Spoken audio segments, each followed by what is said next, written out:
abbaan ka dulloomee ofi jibbaate wayita waa nyaatu ni gorora saanii birciqqoo wayita ol fuudhu harki isaa akkana hollatee lafaan dhahee cabsa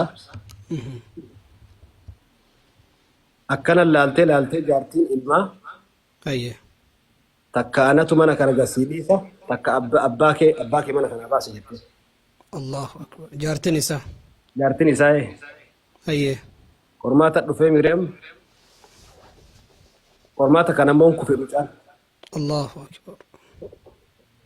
atin baatu alatu isa baasa jedheeni xarafa magaalaa Caafii mana kireessee mana onaa mana dukkanaa mana qabbanaaya firaasha qal'aa tokko keessatti darbee fi torbetti guyyaa takka akkas dhaqee ilaala nyaata immoo mucattu dhaqee fidaa mucaan xiqqaan abbaa namni huccuu irraa miiccu hin jiru dulloome namni firaasha uffata isaa irraa jijjiiru hin jiru namni mana irraa haru mana irraa qulqulleessu hin jiru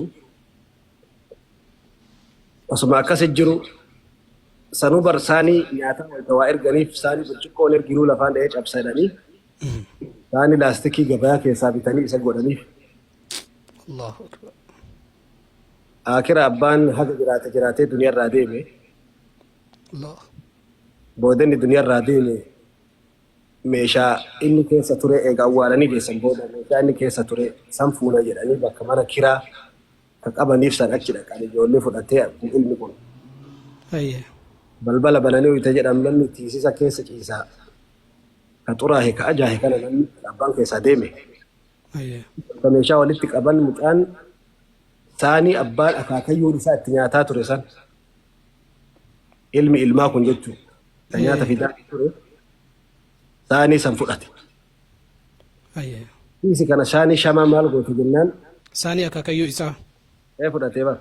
Dhiisi darbi kana saanii shamaa maal itti goote akkasii miti jedhee naaf bichoo gaafa isin dulloomtan isinillee waan saanii birciqqoo cabsitaniif nyaachisuu ta'a jedhee. Saniif ol ka'a dhadheen saanii laastikii guyyaa tokko anillee isinillee waan dulloomtaniif isin nyaachisadhe. Asirraa maaltu sii gala guddisni ilmaanii haadha abbaa keetitti tol oolu irraa dhufa. Uffisi isaan haadha abbaa ijoollee teetu si uffisuu ta'a. Hajjii fi umraa fi dida haga dandeesse guyyaa ati dadhabdee harki kee lafa qabate gaafa aduun ta'e dhihuu kaate san haadha abbaa ijoollee teetu fuudhee si fide. Kallacha dhungadhu gaafa ati dulloomtee namni sirraa baqate ijoollee kana ol si qabu ta'a.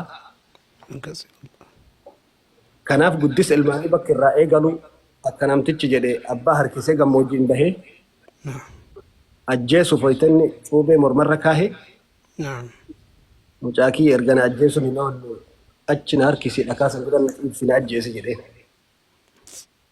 asis si ajjeesee fi achis si ajjeeseen ta'e duuti ooltu. Garuu maa dhakaasan filatte abbaa kiyya jedhee annatu seenaa isin dhokse malee abbaa kiyya dhakaasan bira ciibsee mormarraa baase.